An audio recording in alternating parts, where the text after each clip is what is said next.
सभी को नमस्कार। मैं हूं गौरीशंकर, बीएड प्रथम वर्ष की क्लास पाठ्यचर्या में भाषा में आपका स्वागत करता हूं। आज जो हमारा सब्जेक्ट है लैंग्वेज अक्रॉस द करिकुलम यानी पाठ्यचर्या में भाषा। आज हम इसके बारे में पढ़ेंगे भाषा का अर्थ क्या होता है। तो भाषा है, उसका अर्थ भाषा है वो भाव प्रकाशन का एक माध्यम है। मनुष्य अपने विचारों को, अपनी अनुभूतियों को भली भांति से ध्वनि संकेतों के माध्यम से प्रकट करता है। इन सार्थक ध्वनि संकेतों को क्या कहते हैं? भाषा कहते हैं। अर्थात भाषा है जो हमारे मन के विचार है या अनुभव किए, उन अनुभवों को ध्वनि के माध्यम से यानी सार्थक ध्वनियों के माध्यम से हम बताते हैं किसी को। वो उन ध्वनियों को, सार्थक ध्वनियों को हम भाषा कहेंगे।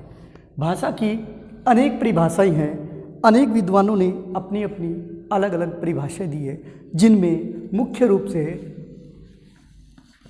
पोंचे की बात करें।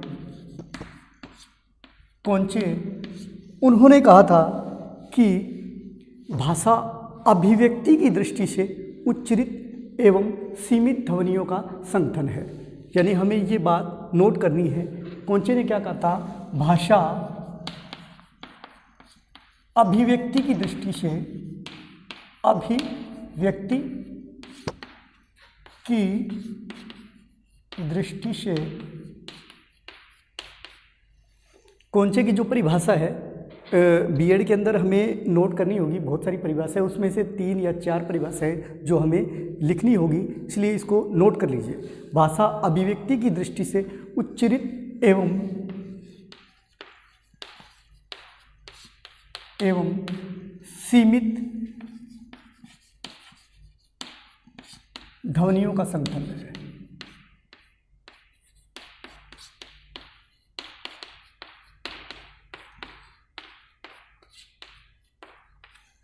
अर्थात पोंचे की जो परिभाषा है वो है, पोंचे ने कहा भाषा अभिव्यक्ति की दृष्टि से उच्चरित यानी उच्चारण करते हैं वो एवं सीमित ध्वनियों का संगठन है। इसी क्रम में हम रामचंद्र वर्मा की जो परिभाषा है वो करते हैं। रामचंद्र वर्मा ने कहा था कि भाषा क्या है? उन्होंने कहा था मुख से उच्चारित होने वाले शब्दों और वाक्यों आदि का वह समूह है जिसके द्वारा हमारे मन की बात बतलाई जाती है, उसे भाषा कहते हैं। यानी रामचंद्र वर्मा ने कहा था मुख से उच्चारित, बीएड में लिखना होता है इसलिए हमें ये नोट करना पड़ेगा। मुख से उच्चारित होने वाले शब्दों, मुख से उच्चारित होने वाले शब्दों और वाक्यों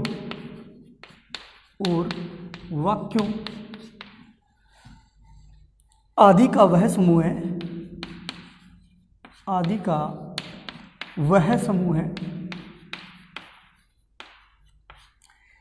रामचंद्र वर्मा ने कहा था मुख से उच्चारित होने वाले शब्दों और वाक्यों आदि का वह समूह है जिसके द्वारा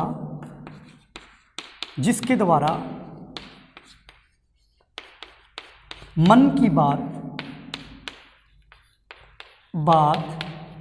बतलाई जाती है,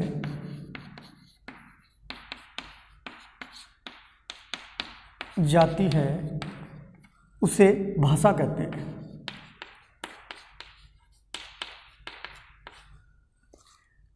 यानी मुख से उच्चारित होने वाले शब्दों और वाक्यों आदि का वह समूह है जिसके द्वारा मन की बात बतलाई जाती है, उसे भाषा कहते हैं। ये कहा था रामचंद्र वर्मा ने।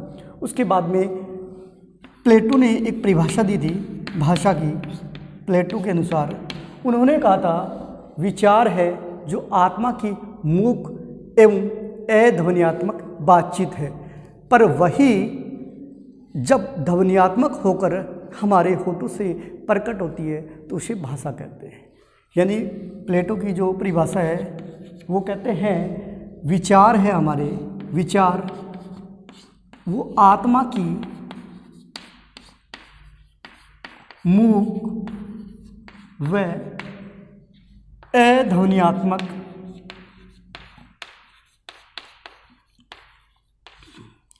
विचार आत्मा की मूक या अध्वन्यात्मक बातचीत है। जो हमारे विचार है वो हमारी आत्मा की मूक व अध्वन्यात्मक बातचीत है, पर वही बातचीत या विचार है हमारे जो ध्वन्यात्मक होकर वही ध्वन्यात्मक हो जाए, ध्वन्यात्मक होकर हमारे होठों से बाहर निकलती है, ध्वन्यात्मक होकर होठों से प्रकट होती है।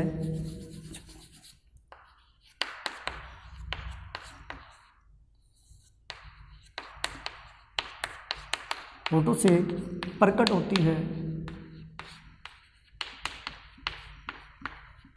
तो वह क्या कहलाती है? भाषा बन जाती है। यानी जो हमारे विचार है वो आत्मा की मूक व अध्वन्यात्मक बातचीत है, पर वही ध्वन्यात्मक होकर होठों से जब बात प्रकट होती है तो उसे भाषा कहा जाता है।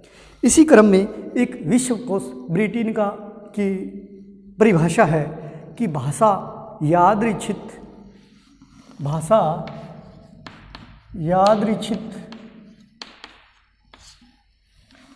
यादृच्छिक मौखिक प्रतीकों की व्यवस्था है जिसके द्वारा मनुष्य समाज एवं संस्कृति के सदस्य होने के कारण परस्पर अपने विचार और भावों का आदान प्रदान करता है, वो भाषा कहलाती है। यानी भाषा यादृच्छिक मतलब होता है इच्छा अनुसार हमारे प्रतीकों की व्यवस्था है। यानी हम प्रतीक बना लेते हैं अपनी इच्छा के अनुसार। वही भाषा मनुष्य समाज और संस्कृति के सदस्य होने के कारण परस्पर अपने विचार और भावों का आदान प्रदान करता है तो भाषा बन जाती है। अर्थात इन सभी परिभाषाओं के आधार पर हम निष्कर्ष निकाल सकते हैं कि मनुष्य अपने अनुभव है, भाव है, विचार है, उन सभी को किसी के सामने प्रकट करता है। जिस माध्यम से प्रकट करता है उन सार्थक ध्वनियों को क्या कहेंगे? भाषा कहेंगे। आज के क्रम में धन्यवाद। इसी तरह से आगे आपको वीडियो मिलते रहेंगे, जैसे भाषा की प्रकृति क्या है, भाषा की विशेषताएं क्या है, ऐसे और भी नए टॉपिक बनेंगे।